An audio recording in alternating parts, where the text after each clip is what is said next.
Banks fail publicly, but they survive privately.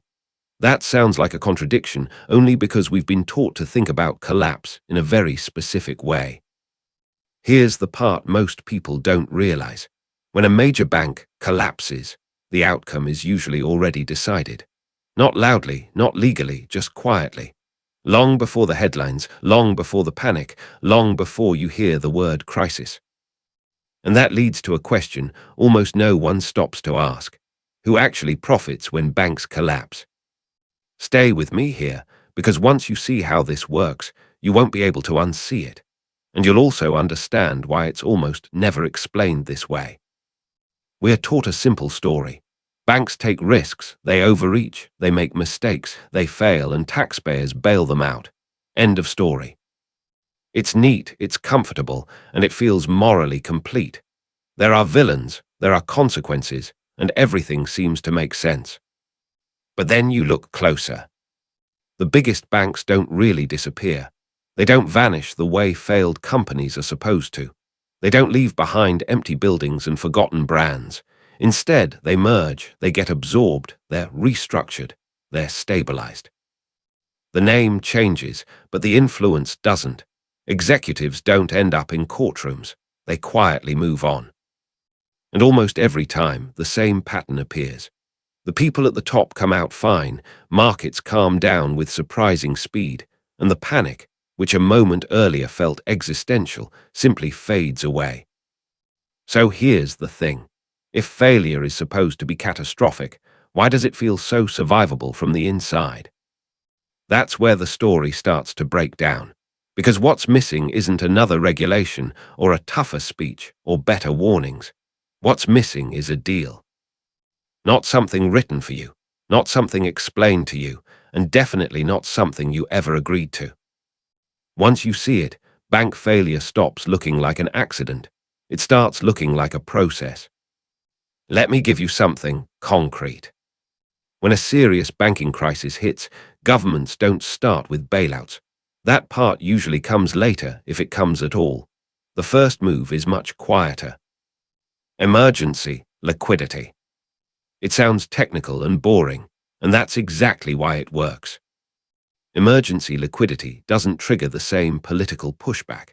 It often doesn't require public votes, and it rarely shows up right away where most people are looking. It can be deployed before questions are asked, before blame is assigned, before anyone understands how big it actually is. On the surface, everything looks chaotic.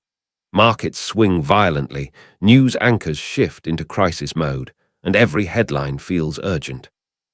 But behind the scenes, it's a different atmosphere entirely. Calm, measured, procedural. Money moves through systems that already exist. Guarantees are implied, not announced. Risk gets quietly redistributed. And by the time most people realize something serious happened, the most dangerous moment is already over. That's the first illusion, because what you're watching isn't the collapse itself, it's the appearance of collapse. Now let's walk through the official version for a second. A bank takes on too much risk. Interest rates move, losses pile up, confidence cracks, depositors panic, the bank fails. That story makes sense. It feels complete. Except it never actually ends there. Because almost immediately, something unusual happens. Certain liabilities are protected. Key counterparties are paid in full. Obligations that looked risky suddenly aren't. And contagion, which should spread naturally, just stops. That's not how fear normally behaves.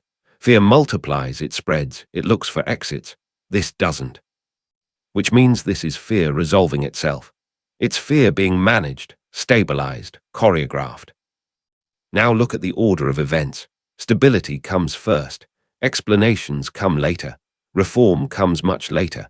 And accountability, if it ever shows up last.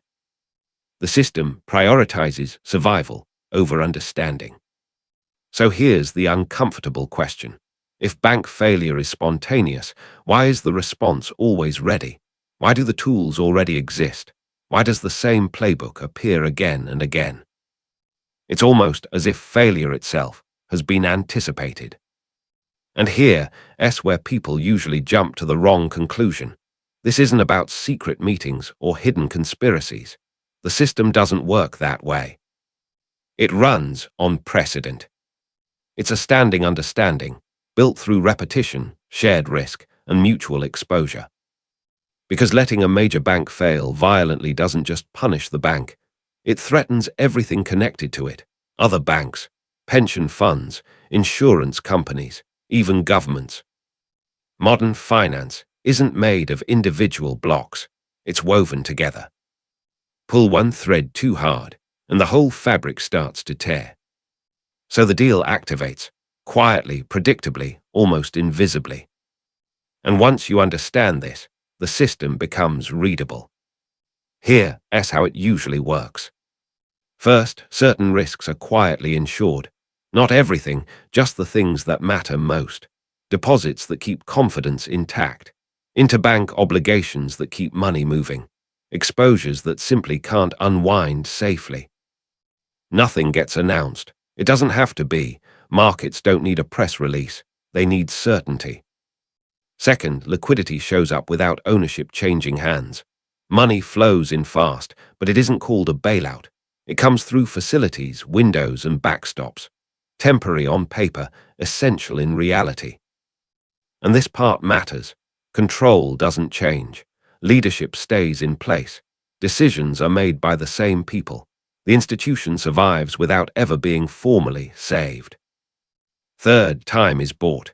This is the part most people miss, because the real goal isn't money, it's time. Time to merge quietly, time to move losses out of sight, time to sell assets without causing panic. By the time the public understands what happened, the danger has already passed. Then comes the reset, the language shifts, failure turns into transition, collapse becomes absorption. The bank didn't fail, it evolved. It was stabilized. It was handled responsibly. From the outside, it looked chaotic. From the inside, it was controlled, almost elegant. But elegance has consequences. Because this system doesn't just stabilize banks, it changes behavior. Big banks aren't like ordinary companies. They're treated as systemic nodes, points so connected that failure can't be allowed to be final. The deal exists to preserve stability, but it also reshapes accountability. When collapse no longer ends careers, behavior changes. Bigger risks start to feel acceptable, profits remain private, losses are softened, reputations recover, careers continue.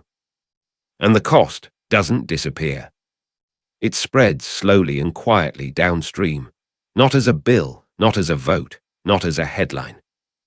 It shows up as higher prices, as weaker purchasing power, as erosion that's hard to trace. The risk doesn't vanish, it moves. Away from decision makers and toward everyone else. And here's the part that usually goes unsaid. You didn't agree to this. There was no referendum, no disclosure, no agreement with your name on it. But you participate anyway, because stability was chosen for you. That is the hidden deal. Once you see it, financial crises stop feeling random. They stop feeling rare. They start looking rehearsed, like stress tests, like confirmations of a system doing exactly what it was designed to do. You stop asking why a bank failed, and you start asking the question that actually reveals power. Who was protected first? Because the order of protection tells you everything. It shows where risk ends, where power begins, and who quietly absorbs the cost. Stability is expensive. Someone always pays for it. The system survives because the bill is spread wide, slow, and thin enough that no single person can point to it and say, "This is mine." The deal saves the system, but it does not save everyone equally. And that's the part you never see on the news.